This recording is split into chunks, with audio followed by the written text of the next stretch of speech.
Alors on a déjà parcouru les chapitres 1 et 2, et c'est merveilleux de voir comment l'Esprit Saint utilise un problème local pour exposer des vérités qui sont toujours d'actualité en 2019. Bien, passons maintenant à ta question. Comment est-ce que je peux mettre ça en pratique? Et comment est-ce que je peux vivre en dépendant de la tête qui est Christ? Pour nous montrer comment le faire, le Saint-Esprit utilise l'apôtre Paul pour nous transmettre 2 chapitres sur le sujet. Cool, non? Un chapitre pour la vie de tous les jours et un chapitre qui plonge vraiment dans le problème. Les combats spirituels. Pour comprendre le chapitre 3, tu dois comprendre cette phrase. Votre vie est cachée avec Christ en Dieu. La manière dont ça fonctionne est expliquée dans les versets suivants. En premier, mourir avec Christ, et en deuxième, ressusciter avec Christ. Ça signifie que notre vraie identité, notre moi, n'est plus ici sur la terre. C'est difficile à croire parce que nous sommes encore ici, physiquement, sur la terre. Mais spirituellement, nous sommes déjà dans les cieux. Imagine, ton pote va se marier dans quelques jours, mais son bonheur radie déjà autour de lui simplement par sa manière de regarder les autres.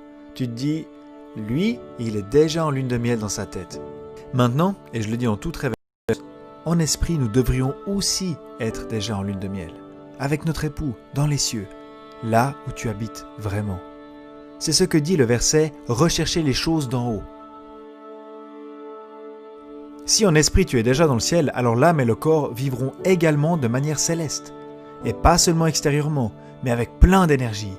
Parce que notre manière de penser influence nos actions. Les cieux règnent sur la terre. Et c'est flagrant comme ces 2 versets le montrent.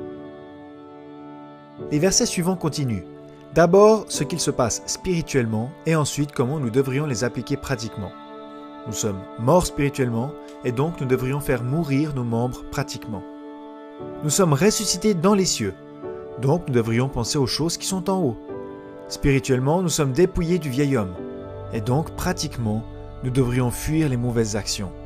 Spirituellement, nous avons revêtu le nouvel homme.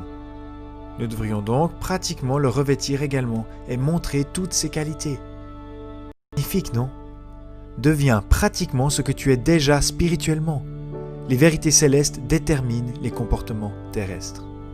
Ensuite, tu peux voir encore plus concrètement comment ces vérités devraient s'appliquer dans les relations entre hommes et femmes, entre parents et enfants et entre maîtres et serviteurs. Aujourd'hui, on dirait plutôt employeur ou employé. C'est vraiment super pratique. Le maître ou l'employeur devrait se comporter correctement avec ses serviteurs ou ses employés parce que lui-même a un Seigneur dans les cieux, etc. Bien, il nous reste donc le chapitre 4. Et il parle de combat spirituel. Et on peut seulement être victorieux si nous combattons en pleine connexion avec la tête qui est dans les cieux. Et ça se démontre tout spécialement par la prière. Un chrétien reste constamment dans la prière et à travers cela reçoit la sagesse d'en haut sur la façon de vivre le royaume de Dieu ici sur la terre. Pour terminer, l'apôtre nous donne une longue liste de personnes qui sont un exemple pour nous et qui nous encouragent à continuer. Dieu t'a aussi donné un service.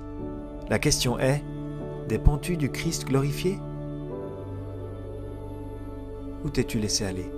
Persévère, le Seigneur vient bientôt.